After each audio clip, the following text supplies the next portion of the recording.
Have you dreamed about building a career in music? Do you want to start composing and producing music for ads, jingles, and the music industry? Well, this podcast is especially relevant for you.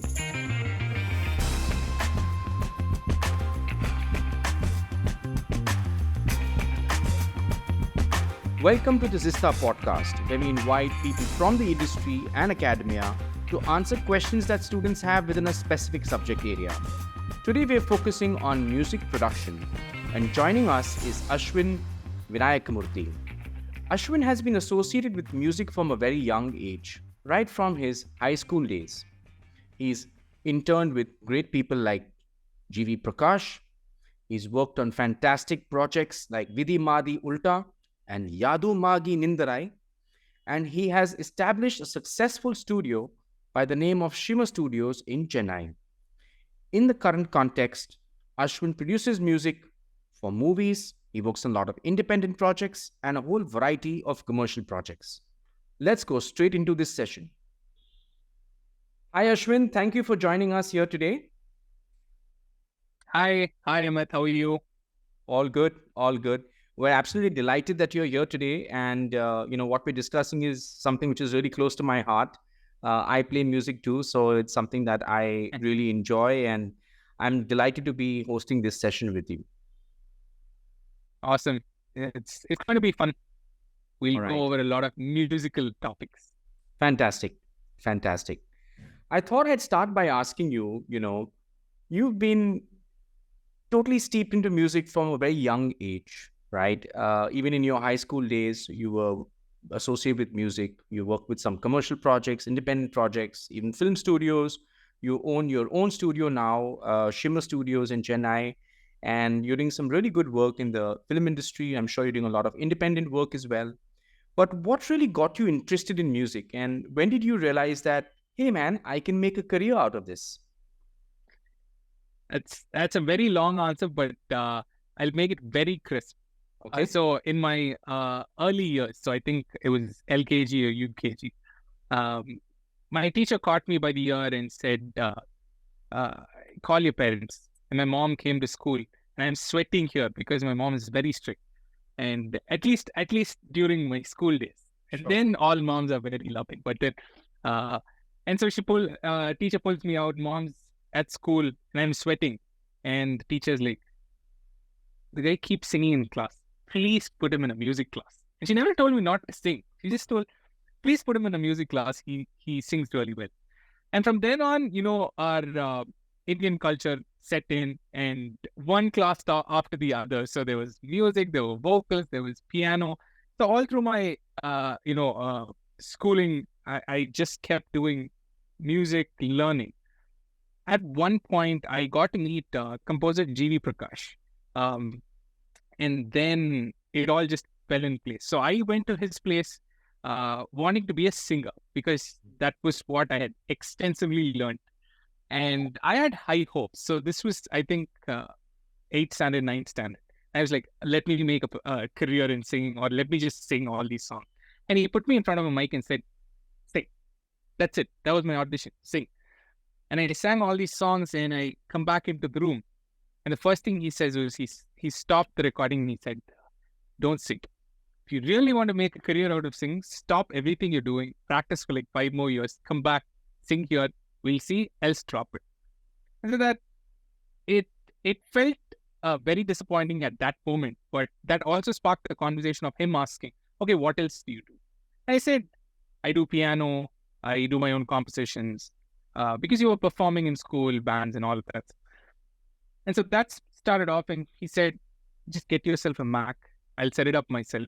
And he helped me set up my first computer with all the music software and everything. And from there, it's just been no looking back.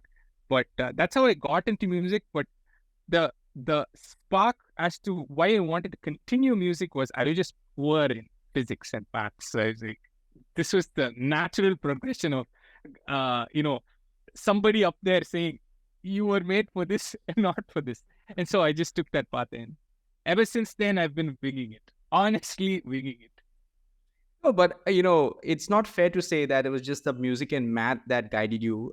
Very clearly, you had an inclination from a young age, as you rightfully said. From lower kindergarten itself, you were singing. You've been taking music classes, exploring different instruments, and I think that's a great orientation into the world of music. It's a great way to discover yourself as well, discover your skills.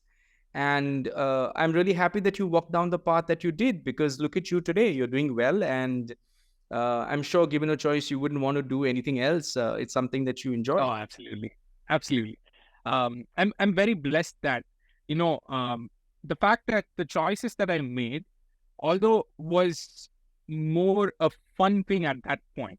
Like I was excited by something, and so the excitement took over. There was no logic, rhyme, or reasoning as to why I took up music. It wasn't like, there was this deep calling. No, I just really enjoyed the time that I was making music, and it so happened that my parents were also like, okay, if this is what you like, go ahead with it. There was no pressure on me to say, you have to perform this way, you have to perform that way. That came in at a very later stage. But me going into music was as in composition or trying to come up with own tunes, advertisements or jingles or stuff. So that was where things got serious. But up until that point, the decision to get into music was the fun part. After getting into music, the survival is where your skills come in. Absolutely. Absolutely. I think that's so important. Before we progress, I'd like to ask you, if you don't mind sharing, who are some of the composers and producers that have inspired or influenced you? I think every kid in South India is going to say Raja sir, A.R. Rahman, without a doubt. But I also have my personal favorites with just from the production side and how they changed the industry sound-wise when these two were like ruling it. Haris Siraj, Yuvan Shankar Raja, and there's just so many people. But Raja sir and Rahman sir are like staple of any person. But on the other end, so I was also listening to a lot of world music, and Timbaland is one of my favorite artists, producers, beat makers who like influenced how cool it was to be a beat maker. Just he wasn't making melodies, he wasn't making anything. He just came into the studio, pumped out a beat, and he was like, "Okay, I'm set. Somebody else is gonna come and make a melody out of this, make a song out of this." He was making 16 bars at a time, and he was getting paid. And that was bonkers. The first time I learned about something like that existing, that was bonkers. Because here in India, it's all about, you have I don't know how it is up north, but basically there's this pallavi, there's the charanam, there's the intro, there's a pallavi, then there's an interlude, there's a BGM one, then there's a charanam, then there's the repeat pallavi. There's this whole thing happening. But then there are people in this world who are getting paid for just the rhythm and the idea that they were making that could spark an artist's interest for a song. And so that's where my inclination towards production came in. And it was just, I was just drawing inspiration from like so many people, but Raja sir, Rahman sir, and Timbaland are like staple. Awesome. Thanks for sharing that. I wanted to also ask you, Ashwin, you've actually pursued a degree at Full Sail University. It's a really prestigious university in the US. And, how has your education abroad shaped you as an individual and as a music professional? I think first things first, exposure abroad. Just the fact that you go to a different place, experience a different culture, that's one, a cultural shock. Two, it's like, oh, all of these exist, and you get to live with those people for an extended period of time. Nothing of that sort can be got from like YouTube videos or just by seeing movies, because all of that is surface level learning. But then you're put in the deep end, go swim with the same people that you're looking at in videos. That's a whole different thing, because the first day I was in college and I spoke English, everybody was like, "Oh, you speak English? You speak very good English." And I'm like, "Yes, I do speak English. What's the big deal about it?" It's like, we didn't know Indians spoke English. And then they used to ask me, "Hey, so are you going back for the holidays? Are you going back for the holidays? So do you go back to your hut?"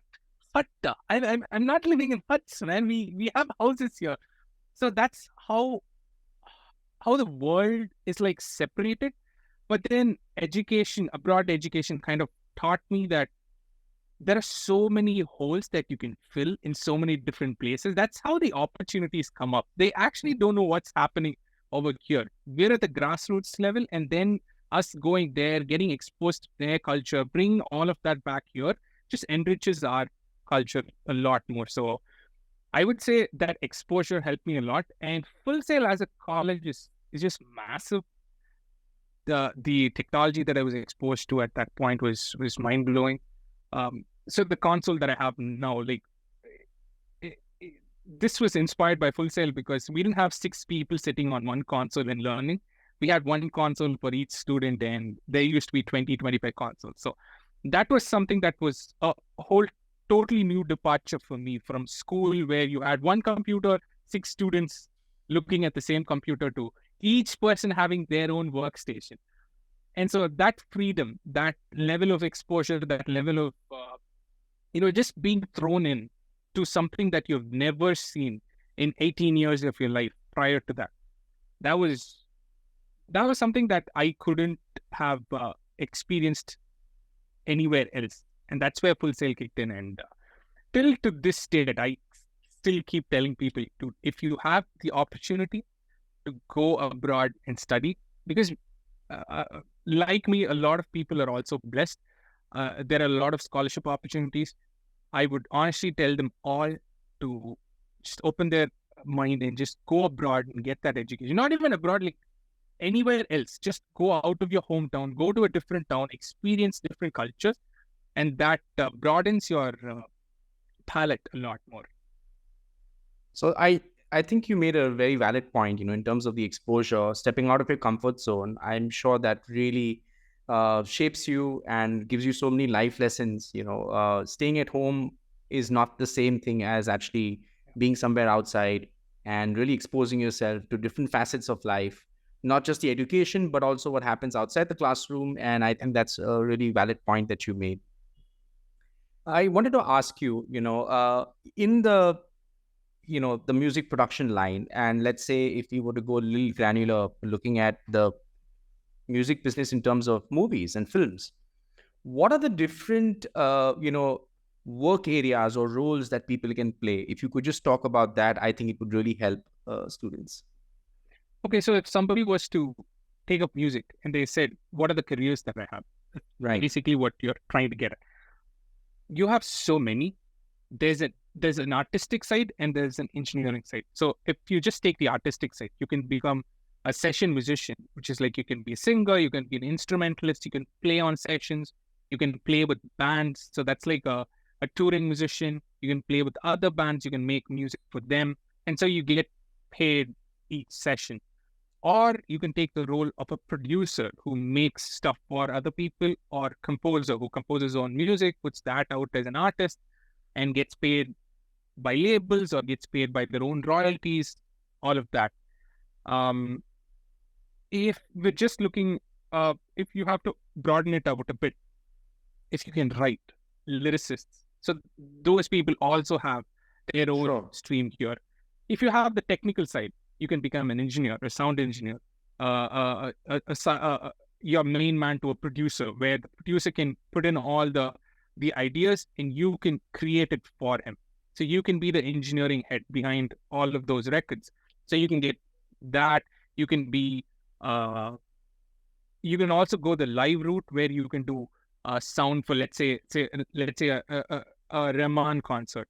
You can do the sound for that. You can do the lighting for that. You can do the stage and the arrangement for that. All of that comes into this very broad spectrum. So there is like 2 sides, the technical side and there's the creative side. A lot of people think there's only the creative side, and not a lot of people are here in the technical side of things. Right. And today, even if you were to get into one or the other, you need to know the other side also. There's no like choosing. So as a composer, producer myself, I write my own songs, I engineer my own songs, I also sing, I can do the programming, mix, master, put it out, do the whole PR for the release, put it to the label or do a own release, have the artwork done, have a PR campaign for the release of the song. And once the song comes out, who do I reach out? How do I reach out to stations, labels, everything? That's like a process. Everything has to be known by everybody today. And that's the challenge today. Getting in is the easy part, but getting to know all the pieces of the puzzle is the hard part. Interesting.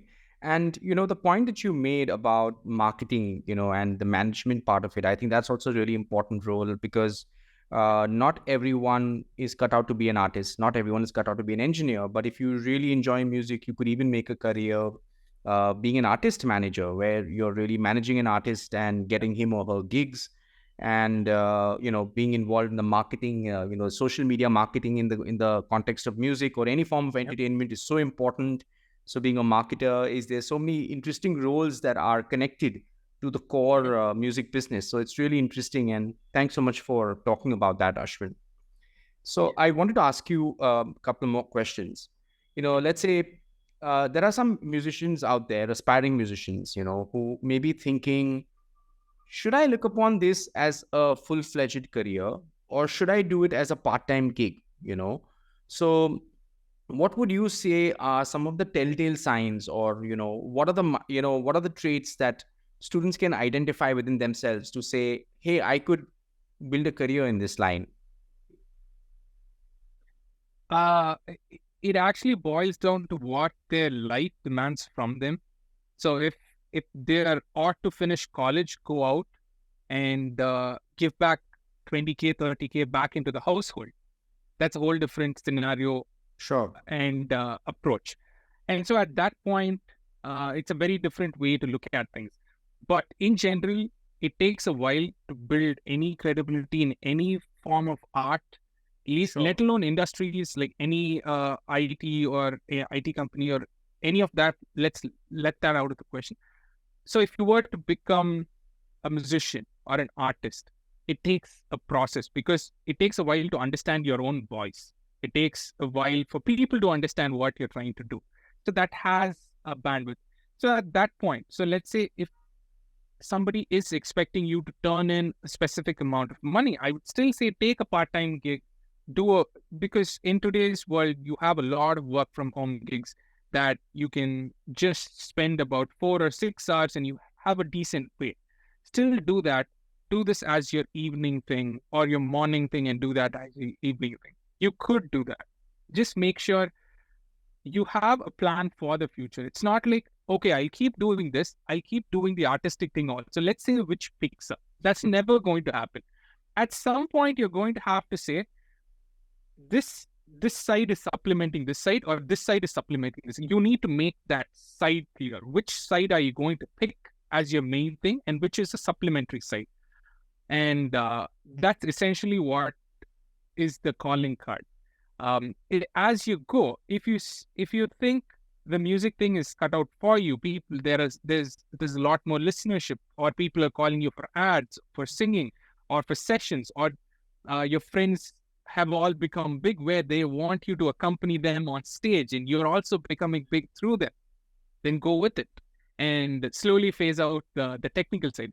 But on the other hand, let's say the music thing is taking time, but you're still enjoying it. But the IT thing or your own other side gig is doing very well. You're getting promoted there. Then just go with it and still keep this there. You don't have to pick sides, but just make sure you know which is the primary and which is the supplementary. You cannot beat around the bush with that. So rock solid advice. Rock solid advice. Absolutely. And you're really asking people to adopt a very common sense approach. And what you tread is also very true. Not everyone has the same objectives or the same demands from life. So it's a very unique case-to-case basis, that you got to make this decision. Okay, let me ask you, Ashwin, suppose there are aspiring students who want to build their portfolio, who want to showcase their musical works. How do they go about approaching, a potential employer or even a potential client? Social media is your best friend today, but presentation is what sets you apart from all the others who are also trying to make it. So let's say you're trying to reach out to me. So I will have a set number of messages that are going to come from people on an everyday basis. So there are so many crafts. There are lyricists who are trying to reach out. There are singers, there are guitarists, keyboardists, so many people who are trying to reach out. But then it's the same notification that I get each time. It's like so and so wants to send you a message, and I will open it and I will go through them. But then if you send me like 7 links, I'm already done with it. I'm going back thinking, because that's a whole lot of thinking and time that I have to put in listening to 7 links, and that's not happening. Instead, have a very catchy opening. Like, okay, what are you trying to add value to my work? That's the first thing that I'm going to see. So I'm not going to sit here and say, hey, we've released a new short film. Could you watch it and give us feedback? That's never going to happen, because I don't mostly have time to do my own stuff, and I'm running back on that. So it's more, we start engaging with people where we think they can add value to our product. So I would like the people reaching out to think, what value can I add to this composer or this singer or this person that I'm reaching out to, and address that. Hey, your lyrics are kick-ass. I'm also a lyricist. I would love to work with you. And these are few of my works. I don't want to take up too much of your time. I think these 2 things are some of my favorites. I would love for you to listen to it. That's enough. Just give it a link or 2. And if we're interested, we'd always reach out, because it's the easiest. So just make it easy for us to engage with you. Second is, if you live in the same town as them, try just reaching out to their office, or try just reaching out to the studios or managers. Somehow you will find a way to reach these managers. There's always one person in your friends group who will know somebody there.